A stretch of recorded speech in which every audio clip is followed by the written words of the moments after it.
You ask Tiger to calculate. This deals with finding the midpoint between 2 points. The midpoint between the 2 points is 32.5, negative 14.5. Let's solve it step by step. Plot the 2 points and calculate the midpoint using the formula. The coordinates of point 1 are, x1 equals negative 30, y1 equals 68. The coordinates of point 2 are, x2 equals 95, y2 equals negative 97. PM represents the midpoint of the 2 points.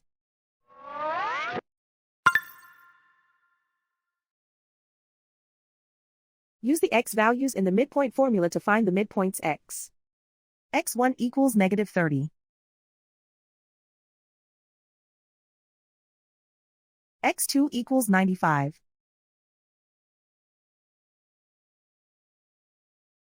Simplify the arithmetic.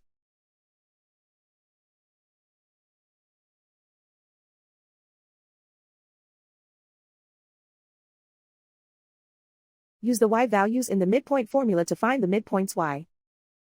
y1 equals 68.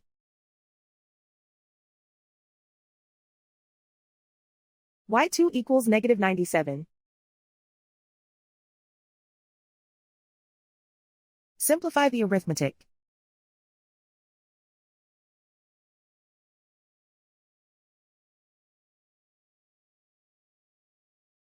And so, the midpoint is 32.5, negative 14.5.